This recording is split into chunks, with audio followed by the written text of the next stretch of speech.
You're listening to the We Are Libertarians podcast network. Find all of our shows at wearelibertarians.com. Hey, Fidelity. How can I remember to invest every month? With the Fidelity app, you can choose a schedule and set up recurring investments in stocks and ETFs. Oh, that sounds easier than I thought. You got this. Yeah, I do. Now, where did I put my keys? You will find them where you left them. Investing involves risk, including risk of loss. Fidelity Brokerage Services, LLC, member NYSE, SIPC. You know what's smart? Enjoying a fresh gourmet meal at home that you didn't have to cook. Meet Factor, your loophole in the laws of mealtime. Chef-crafted meals delivered with a tap, ready in just 2 minutes. You know what's even smarter? Treating yourself without cheating your goals. Factor is dietitian approved, chef prepared, and you plated. Pretty smart, huh? Refresh your routine and eat smart with Factor. Learn more at factormeals.com. Welcome to Liberty Explained. We are your guide to libertarianism. Your hosts are me, Chris Spangle, Julia Geyer, and Levy Rainey. We break down a complicated ideology and a movement in small, digestible pieces and try to help you understand what the heck is going on. What is all of this about? I'm curious. I have questions. Give me answers. Well, if you do have questions, you can email us at ask@wearelibertarians.com. And we'll answer your questions. If your friends have questions that they're asking you and you're just like, I need somebody, please help, bail us out, send it in. We'll put our research team on it and we'll give you an answer. This podcast is produced by the We Are Libertarians Network. Check out all of our shows at wearelibertarians.com. My co-hosts are Julia Geyer. Julia, how are you? Great. How are you, Chris? Oh, I'm fantastic. And then Levy is over there, just still eating chips. Levy, how are you? I'm less hungry. Good. Excellent.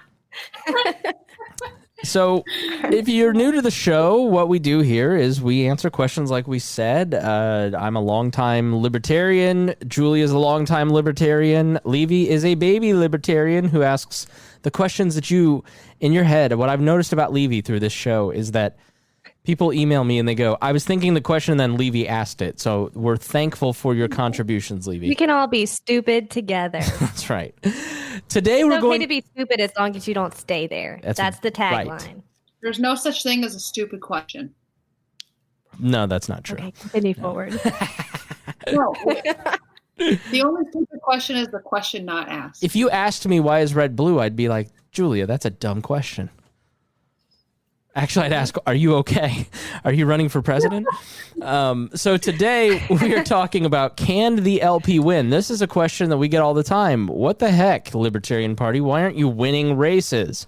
So we're going to answer that question. Can the LP win? And I want to start by defining what a win is.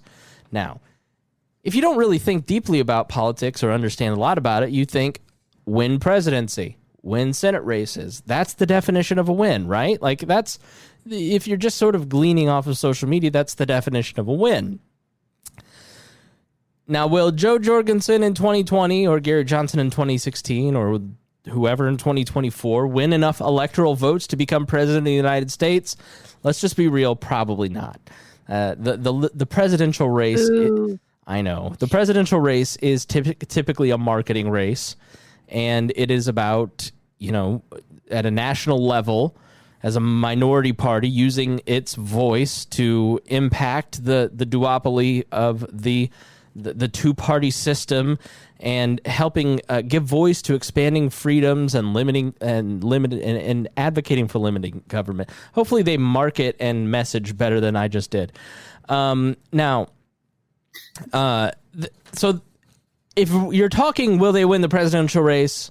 Probably not. But Julia, there are a ton of elected libertarians around the country and a ton of libertarians that impact on local levels.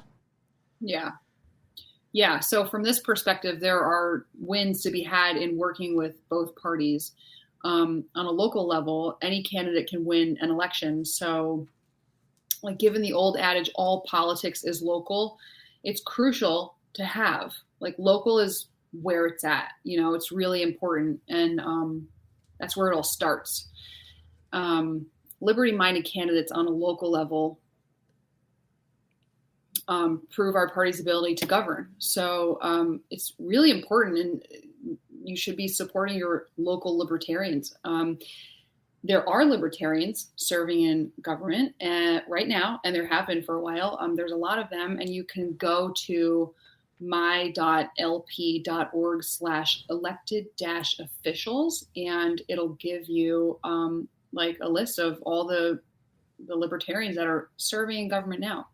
Yeah, there's a ton of elected libertarians across the nation, and you just have not heard of them because they don't get national press. It's really hard to win on a national scale or even a statewide scale because of ballot. Another episode, Republicans and Democrats collude to make sure that only they have the ability to win elections on big scales. But at the local level, candidates can win a lot, and they do. And that can be an example of a win, and that is another example of strength. But another reason that another way, I guess you could say, that the Libertarian Party will win is by influencing their opponents through debates, through just being on the trail. And I have one specific example. The current vice president, Mike Pence, was running in 2012 for governor of Indiana. He was leaving Congress, and he was hoping to run for president in 2016, and so he decided he should run for governor and then springboard into that. That's what happened. Don't argue with me. And so he was running against Rupert Boneham, the Libertarian Party candidate for governor. The guy from Survivor ran for governor. He's a big libertarian. And Rupert has worked with disadvantaged youth and people trying to get out of the criminal justice system and people where college was never really an option for them. And vocational training has been greatly diminished in Indiana because of various reasons and dried up funds and state policy. And so Rupert one of his policy planks was return vocational education to schools because not everybody is going to college, and if we can teach them these life skills and vocational training skills in schools, less recidivism. You're going to have all of these societal problems if you can get people on a good educational path. Mike Pence heard it. He liked it. He tested it. He polled it. It tested really well. So he made it one of his planks in the race. He ran TV commercials on it. And when he was elected governor, he enacted the law that Rupert talked about on the campaign trail. That happens all the time.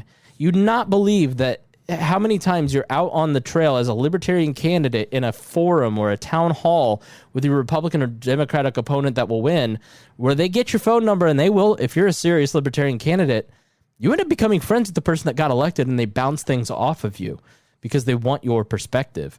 And so that's another really solid win for libertarians in helping to shape and change their government. Yeah, I think it's a really powerful. Excuse me. I think that's a really powerful thing too, and not to be overlooked. So, question: do converted congressmen count as wins, like Justin Amash or Laura Epke? Yeah, Laura Epke was a state senator in Nebraska, I believe, and here in Indianapolis, we had a sitting city councilor named Ed Coleman in about a decade ago who switched to the Libertarian Party, and he was the highest elected. He was serving 1 million people. There's some statewide people in Arizona, I believe, that have switched to the Libertarian Party. It happens all the time. I guess you could consider that a win. I mean, Libertarian Party people consider that a win. These are important moments because it shows the Libertarian Party fundamentally is a protest. It's a protest on the ballot that is highly measurable. So people who say the Libertarian Party shouldn't exist are just wrong because by voting Libertarian, you are registering a protest vote. When you have a city councilman or one of these elected officials switch, it's a protest. It's a signal that you're doing something wrong that you need to shape up, that you need to reform. And so, and which in the 10, 15 years that I've been around, it starts with the town council, then it went to city council, now it's a congressman. and you see the strength of the Libertarian Party growing continually. So when somebody's willing to make that flip to become the first Libertarian congressman, I consider that a win because it's a sign of strength. It's a sign of trust and faith in a party that, not a lot of us have a lot of trust and faith in, but it's there. It's available. You're able to use that to register that protest and maybe launch something bigger and better. So I consider it a win. I don't know about you guys. I mean, people who voted for these folks who are Republicans don't consider Justin Amash a win if he flips, but they're Republicans. So, I mean, they're going to do what...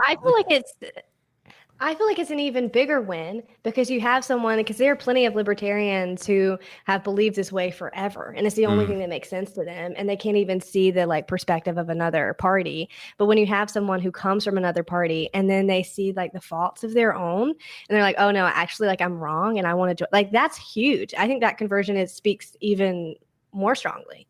I agree with you, Levy. I think that it shows people from whichever party they're coming from, Republican usually, that you can change your mind, and that maybe, I changed my mind, so maybe check this party out. I think it's pretty powerful. I definitely think it's a win. It's not a win as in an election, but who cares? I think and also those people have huge platforms, so it does a lot for the party in terms of people being like, oh, what's a libertarian?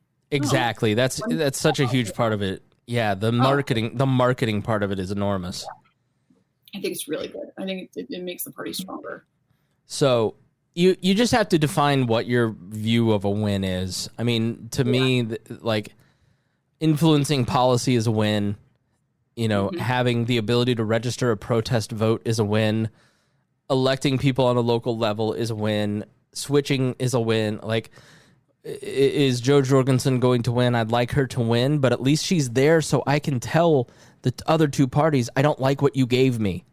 And I've watched that percentage grow over time. How's that not a win?